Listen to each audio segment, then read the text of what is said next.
Gyandeep YouTube channel पर आप सबका स्वागत है। आज मैं आप सबके लिए फिर से जीके का एक इम्पॉर्टेंट टॉपिक लेकर आई हूँ। प्रमुख वचन एवं नारे, महत्वपूर्ण नारे जितने भी हैं जिसके द्वारा दिए गए हैं सारे मैं डिटेल में समझा के कराऊंगी। आप जिस भी एग्जाम की तैयारी कर रहे हैं उसके लिए सेशन बहुत ही इंपॉर्टेंट होने वाला है, तो सेशन को लास्ट तक जरूर देखें और सेशन पसंद आए तो सेशन को लाइक करें, शेयर करें, चैनल को सब्सक्राइब करें और सारे क्वेश्चन मैं डिटेल में समझा के कराऊंगी। और साथ ही साथ जो भी क्वेश्चन घुमा फिरा के पूछे जाते हैं वे भी क्वेश्चन मैं बताऊंगी आपको, तो वीडियो को लास्ट तक जरूर देखें। तो चलिए देखते हैं पहला क्वेश्चन क्या है। क्वेश्चन नंबर वन है जय जवान जय किसान का नारा किसने दिया? किसने दिया था? लाल बहादुर शास्त्री ने। किसने दिया था जय जवान जय किसान का नारा? लाल बहादुर शास्त्री ने। तो आपको बता दें लाल बहादुर शास्त्री जो है हमारे देश के दूसरे प्रधानमंत्री हैं। पहले प्रधानमंत्री तो आपको पता है, प्रथम प्रधानमंत्री कौन है? प्रथम प्रधानमंत्री जवाहरलाल नेहरू है, जवाहरलाल नेहरू थे। और दूसरे लाल बहादुर शास्त्री जो हैं वे भारत के दूसरे प्रधानमंत्री थे। और इनका मतलब इनकी समय सीमा क्या थी प्रधानमंत्री जब वे बने थे? 1964 ईस्वी। क्वेश्चन नंबर टू है करो या मरो का नारा किसने दिया? तो आपको पता होना चाहिए कि करो या मरो का नारा किसने दिया था? महात्मा गांधी ने दिया था। कब दिया था? 8 अगस्त 1942 ईस्वी को बॉम्बे में एक बैठक में कांग्रेस प्रतिनिधियों को संबोधित करते हुए क्या किया था? ये नारा दिया था। कौन सा नारा? करो या मरो का नारा महात्मा गांधी जी ने दिया था 8 अगस्त 1942 ईस्वी को बॉम्बे में एक बैठक में कांग्रेस प्रतिनिधियों को संबोधित करते हुए करो या मरो का नारा दिया था। किसने? महात्मा गांधी जी ने दिया था। क्वेश्चन नंबर 3 है जय हिंद का नारा किसने दिया? तो सुभाष चंद्र बोस जी ने जय हिंद का नारा दिया। और इनके 2 नारे और भी हैं, तुम मुझे खून दो मैं तुम्हें आज़ादी दूंगा, और दिल्ली चलो भी इनका एक तुम मुझे खून दो मैं तुम्हें आज़ादी दूंगा, जय हिंद और दिल्ली चलो, ये इनके प्रमुख नारे हैं। किसके द्वारा दिए गए? सुभाष चंद्र बोस जी के द्वारा दिए गए हैं। और आज़ादी की लड़ाई में सुभाष चंद्र बोस जी ने भी एक महत्वपूर्ण भूमिका निभाई है। क्वेश्चन नंबर 4 है पूर्ण स्वराज किसका कथन है? जवाहरलाल नेहरू जी का कथन है। किसका कथन है? जवाहरलाल नेहरू जी का कथन है। जवाहरलाल नेहरू पूर्ण स्वराज का संकल्प जो है वो जवाहरलाल नेहरू जी द्वारा तैयार किया गया था। किसके द्वारा? जवाहरलाल नेहरू जी द्वारा तैयार किया गया था। आपको पता होना चाहिए कि हमारे देश के प्रथम प्रधानमंत्री थे। कौन? जवाहरलाल नेहरू हमारे देश के प्रथम प्रधानमंत्री थे। तो आपको पता ही होगा, नहीं पता होगा तो नोट कर लीजिएगा क्योंकि एक क्वेश्चन भी एग्जाम में पूछता है कि हमारे देश के प्रथम प्रधानमंत्री कौन थे? जवाहरलाल नेहरू। और हमारे देश के प्रथम राष्ट्रपति कौन थे? राजेंद्र प्रसाद। और दूसरे प्रधानमंत्री तो आपको मैंने बताया ही कि लाल बहादुर शास्त्री जी हमारे देश के दूसरे प्रधानमंत्री थे। क्वेश्चन नंबर 5 है हिंदी हिंदू हिंदुस्तान किसने कहा? भारतेंदु हरिश्चंद्र जी ने कहा। किसने कहा? भारतेंदु हरिश्चंद्र जी ने कहा। भारतेंदु हरिश्चंद्र ने हिंदी को एक नई दिशा दी और हिंदी गद्य को, हिंदी भाषा को एक नई दिशा दिया। तो ये इनके द्वारा कहा गया एक कथन है हिंदी हिंदू हिंदुस्तान। और भारतेंदु हरिश्चंद्र जी का जो समय था वो भारतेंदु युग के नाम से जाना जाता है। ये आपको पता होना चाहिए, भारतेंदु इनके नाम के युग से ही जाना जाता है। क्या? भारतेंदु युग। क्वेश्चन नंबर 6 है वेदों की ओर लौटो का नारा किसने दिया था? दयानंद सरस्वती जी ने दिया था। इनसे एक क्वेश्चन और पूछा जाता है कि आर्य समाज की स्थापना किसने की थी? आर्य समाज की स्थापना किसने की थी? इंपॉर्टेंट क्वेश्चन है, इसे भी आप लोग नोट कर लीजिएगा। आर्य समाज की स्थापना दयानंद सरस्वती जी ने ही की थी। और वेदों की ओर लौटो इनका एक वेदों की ओर लौटो दयानंद सरस्वती जी का नारा है। और क्योंकि इन्होंने नारा क्यों दिया? क्योंकि वेद हमेशा से सूचना और धार्मिक सत्य के भंडार रहे हैं, वो हमें सामाजिक धर्म की जड़ों के बारे में बतलाते हैं, इसलिए इनका कहना है वेदों की ओर लौटो। किसके द्वारा? दयानंद सरस्वती जी के द्वारा। क्वेश्चन नंबर 7 है साइमन कमीशन वापस जाओ किसने कहा था? लाला लाजपत राय। किसने कहा था? लाला लाजपत राय जी ने कहा था साइमन कमीशन वापस जाओ। और एक क्वेश्चन ये भी बनता है कि साइमन कमीशन भारत में कब आया था? तो एक इंपॉर्टेंट क्वेश्चन बनता है कि साइमन कमीशन भारत में कब आया था? तो साइमन कमीशन भारत में 3 फरवरी 3 फरवरी 1928 ईस्वी को आया था। ये इंपॉर्टेंट क्वेश्चन है, इसे आप लोग नोट कर लीजिएगा। साइमन कमीशन भारत में कब आया था? 3 फरवरी 1928 में आया था। लेकिन इसे वापस जाने के लिए सब लोग इसका विरोध करने लगे। क्यों करने लगे? क्योंकि साइमन कमीशन, जिसे भारत के भविष्य का निर्धारण करना था, उसने एक भी भारतीय सदस्य को सम्मिलित नहीं किया गया था। इसलिए साइमन कमीशन को वापस जाने के लिए सब बोलने लगे। और किसने कहा था साइमन कमीशन वापस जाओ? लाला लाजपत राय जी ने कहा था साइमन कमीशन वापस जाओ। क्वेश्चन नंबर 8 है जनगण मन। जनगण मन जो क्या है? राष्ट्रगान है। जनगण मन अधिनायक जय है। तो किसके द्वारा कहा गया है? किसके द्वारा लिखा गया है? रविंद्रनाथ टैगोर के द्वारा। इससे एक क्वेश्चन ये भी बनता है कि जनगण मन पहली बार कब गाया गया था? कब गाया गया था और किसके स्वागत में गाया गया था? कहाँ पे गाया गया था? तो 1911 ईस्वी में। कहाँ पे? कलकत्ता में। कहाँ पे? कलकत्ता में। और किसके स्वागत में? जॉर्ज पंचम। जॉर्ज पंचम के स्वागत में ये क्या किया गया था? गाया गया था। जॉर्ज पंचम। जॉर्ज पंचम के स्वागत में 1911 में कलकत्ता में जॉर्ज पंचम के स्वागत में गाया गया था।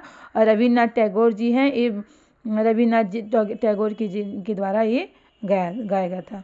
इन्हें नोबेल पुरस्कार मिला था कब? 1913 ईस्वी में। प्रथम ऐसे भारतीय पुरुष हैं जिन्हें 1913 ईस्वी में नोबेल पुरस्कार से सम्मानित किया गया था। क्वेश्चन नंबर 9 है साम्राज्यवाद का नाश हो। किसका? साम्राज्यवाद का नाश हो किसका कथन है? तो साम्राज्यवाद का नाश हो ये भगत सिंह का कथन है। किसका कथन है? किसके द्वारा कहा गया था? साम्राज्यवाद का नाश हो भगत सिंह के द्वारा। एक क्वेश्चन इससे एक भी बनता है कि भगत सिंह को फांसी की सजा कब दी गई थी? कब दी गई थी? भगत सिंह को फांसी की सजा 23 मार्च 1931 ईस्वी को भगत सिंह को फांसी की सजा दी गई थी। 3 लोगों को दी गई थी। कौन? भगत सिंह, राजगुरु और सुखदेव। इन तीनों को फांसी की सजा दी गई थी। कब? 23 मार्च 1931 ईस्वी को दी गई थी। और साम्राज्यवाद का नाश हो किसका नारा है? भगत सिंह का नारा है। क्वेश्चन नंबर 10 है भारत छोड़ो। भारत छोड़ो किसके द्वारा कहा गया है? भारत छोड़ो महात्मा गांधी जी के द्वारा कहा गया है। 8 अगस्त 1942 में 8 अगस्त 1942 को भारत छोड़ो आंदोलन की शुरुआत किसने की थी? महात्मा गांधी ने। भारत छोड़ो आंदोलन की शुरुआत कब हुई थी? 8 अगस्त 1942 में। एक क्वेश्चन ये भी बना आपका कि 8 अगस्त 1942 में भारत छोड़ो आंदोलन की शुरुआत हुई थी। उसी समय इन्होंने भाषण दिया था। किस पे? भारत छोड़ो। किसने? महात्मा गांधी ने। तो ये किसका कथन है? भारत छोड़ो महात्मा गांधी जी का कथन है। क्वेश्चन नंबर 11 है सारे जहां से अच्छा हिंदोसिता हमारा किसका नारा है? किसके द्वारा कहा गया है? अल्लामा इकबाल। अल्लामा इकबाल को मोहम्मद इकबाल भी बोलते हैं। मोहम्मद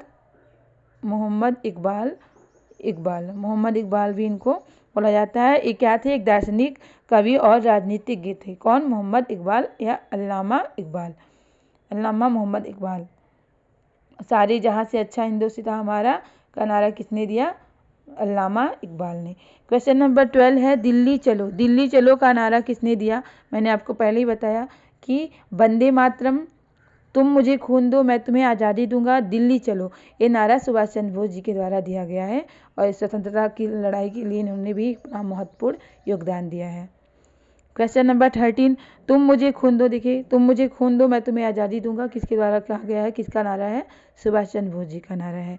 क्वेश्चन नंबर 14 है विजयी विश्व तिरंगा प्यारा। विजयी विश्व तिरंगा प्यारा ये गीत किसके द्वारा गाया गया है? श्यामलाल गुप्ता पार्षद के द्वारा। श्यामलाल गुप्ता पार्षद के द्वारा ये गीत जो है ये किसके द्वारा कहा गया है? श्यामलाल गुप्ता पार्षद के द्वारा। ये जो भारतीय राष्ट्रीय कांग्रेस ने इस गीत को कब अपनाया था? 1924 में आधिकारिक ध्वज गीत के रूप में अपनाया था। कब? 1924 ईस्वी में भारतीय राष्ट्रीय कांग्रेस ने 1924 ईस्वी में आधिकारिक ध्वज गीत के रूप में इसे अपनाया था। और इसे पहली बार 13 अप्रैल 1924 में जलियांवाला बाग जो कांड हुआ था, घटना हुई थी, उसमें शहीद दिवस में गाया गया था। कब गाया था? जलियांवाला बाग शहीद दिवस में गाया गया था। क्या? विजयी विश्व तिरंगा प्यारा, जो कि श्यामलाल गुप्ता पार्षद के द्वारा लिखा गया है। क्वेश्चन नंबर 15 है कर दो कर मत दो। कर मत दो किसका कथन है? सरदार वल्लभ भाई पटेल जी का। कर मत दो किसका नारा है? सरदार वल्लभ भाई पटेल। एक क्वेश्चन इनसे ये भी बनता है कि लौह पुरुष के नाम से कौन जाना जाता है? लौह पुरुष के नाम से कौन जाना जाता है? तो सरदार वल्लभ भाई पटेल लौह पुरुष के नाम से जाने जाते हैं। और इन्हें उपाधि किसने दी थी? महात्मा गांधी ने। महात्मा गांधी ने इन्हें ये उपाधि दी थी। किसने दी थी? महात्मा गांधी ने इन्हें उपाधि दी थी। ये भारत के बिस्मार्क के रूप में जाने जाते हैं। किसके? भारत के बिस्मार्क के रूप में भी जाने जाते हैं। कौन? सरदार वल्लभ भाई पटेल ने। कर मत दो किसने कहा था? सरदार वल्लभ भाई पटेल ने। एक क्वेश्चन क्या बनता है कि इन्हें लौह पुरुष के नाम से किन्हें जाना जाता है? सरदार वल्लभ भाई पटेल को। एक क्वेश्चन और भी बनता है कि लौह पुरुष की उपाधि सरदार वल्लभ भाई पटेल को किसने दी थी? तो महात्मा गांधी ने दी थी। और भारत के बिस्मार्क के रूप में कौन जाने जाते हैं? तो सरदार वल्लभ भाई पटेल भारत के बिस्मार्क के बारे में भी इनके रूप में जाने जाते हैं। क्वेश्चन नंबर 16 है संपूर्ण क्रांति किसका कथन है? जयप्रकाश नारायण। जयप्रकाश नारायण का कथन है संपूर्ण क्रांति। क्वेश्चन नंबर 70 है who lives if India dies. Who lives if India dies किसका कथन है? किसके द्वारा कहा गया है? जवाहरलाल नेहरू के द्वारा कहा गया है। Who lives if India dies. Question number 18 है वंदे मातरम। वंदे मातरम बंकिम चंद्र चटर्जी के द्वारा लिखा गया गीत है। वंदे मातरम। राष्ट्रगान अगर पूछा जाएगा तो आप जनगण मन बोलेंगे। और राष्ट्रगीत क्या है? वंदे मातरम। राष्ट्रगीत क्या है? वंदे मातरम है। और किसके द्वारा लिखा गया है? बंकिम चंद्र चटर्जी के द्वारा लिखा गया है ये गीत है वंदे मातरम। ये संस्कृत में लिखा गया गीत है। और यह स्वतंत्रता की लड़ाई में लोगों के लिए क्या करता है? प्रेरणा का स्रोत था। यह गीत कौन सा? वंदे मातरम जो गीत है स्वतंत्रता की लड़ाई में लोगों के लिए प्रेरणा का स्रोत था। और इसका स्थान जनगण मन के बराबर है। जितना जनगण मन का स्थान है वही वंदे मातरम। तो आपको एग्जाम में क्वेश्चन बनता है कि हमारा राष्ट्रगान क्या है? तो हमारा राष्ट्रगान है जनगण मन। और राष्ट्रगीत पूछेगा तो वंदे मातरम, जो कि बंकिम चंद्र चटर्जी के द्वारा लिखा गया है। और राष्ट्रगान किसके द्वारा लिखा गया है? रविन्द्रनाथ टैगोर के द्वारा। राष्ट्रगान क्या है? जनगण मन, जो कि रविन्द्रनाथ टैगोर के द्वारा लिखा गया है। क्वेश्चन नंबर 19 आराम हराम है का नारा किसने दिया? जवाहरलाल नेहरू जी ने आराम हराम है का नारा दिया था। किसने? जवाहरलाल नेहरू जी ने। क्वेश्चन नंबर 20 है स्वराज हमारा जन्मसिद्ध अधिकार है। स्वराज हमारा जन्मसिद्ध अधिकार है का नारा किसने दिया? बाल गंगाधर तिलक जी ने। बाल गंगाधर तिलक जी ने स्वराज हमारा जन्मसिद्ध अधिकार है का नारा दिया था। और ये भारतीय स्वतंत्रता आंदोलन के क्या थे? लोकप्रिय नेता थे। जो भारतीय स्वतंत्रता आंदोलन था उसके लोकप्रिय नेता थे। और इन्हें लोकमान्य की उपाधि दी गई थी। लोकमान्य की उपाधि किसे दी गई थी? एक क्वेश्चन पूछा जाता है कि लोकमान्य की उपाधि किसे दी गई थी? तो आपको आंसर बताना होगा कि लोकमान्य की उपाधि बाल गंगाधर तिलक को दी गई थी। लोकमान्य की उपाधि। क्वेश्चन नंबर 21 है सरफरोशी की तमन्ना अब हमारे दिल में है। किसका कथन है? सरफरोशी की तमन्ना अब हमारे दिल में है। तो ये कथन राम प्रसाद बिस्मिल्ला का कथन है। सरफरोशी की तमन्ना अब हमारे दिल में है। तो राम बिस्मिल्ला जो है बिस्मिल अजीमाबादी के द्वारा लिखी गई ये देशभक्ति कविता है। कौन सी? सरफरोशी की तमन्ना अब हमारे दिल में है। राम प्रसाद बिस्मिल जो थे एक भारतीय महान क्रांतिकारी नेता ने मुकदमे के दौरान अदालत में अपने साथियों के साथ सामूहिक रूप से सरफरोशी की तमन्ना गाकर लोकप्रिय बनाया। किसे? इसे लोकप्रिय बनाया। इसलिए कहा जाता है कि राम प्रसाद बिस्मिल्ला के द्वारा गाया गया है। सरफरोशी की तमन्ना अब हमारे दिल में है। क्वेश्चन नंबर 22 है इनकलाब जिंदाबाद किसका नारा है? भगत सिंह का नारा है इनकलाब जिंदाबाद। 23 मारो फिरंगी को किसका कथन है? किसका नारा है? मंगल पांडे का कथन है मारो फिरंगी को। ये मंगल पांडे का कथन है। और ये बंगाल के जो मंगल पांडे हैं ये बंगाल के एक क्वेश्चन पूछा जाता है कि इनको फांसी की सज़ा कब दी गई थी? बंगाल कहाँ दी गई थी? और बंगाल के बैरकपुर में 8 अप्रैल 1957। बैरकपुर बंगाल के बैरकपुर 8 अप्रैल 1957 को फांसी की सजा दी गई थी। किसे? मंगल पांडे को। मंगल पांडे को फांसी की सजा कब दी गई थी? बंगाल के बैरकपुर में, बैरकपुर एक स्थान है, जगह है, वहीं पे उनको 8 अप्रैल 1857 ईस्वी में फांसी की सजा दी गई थी। क्वेश्चन नंबर 23 है मार, ये तो हो गया। क्वेश्चन नंबर 24 है हे राम। हे राम किसके द्वारा कहा गया है? किसका नारा है? महात्मा गांधी जी का नारा है हे राम।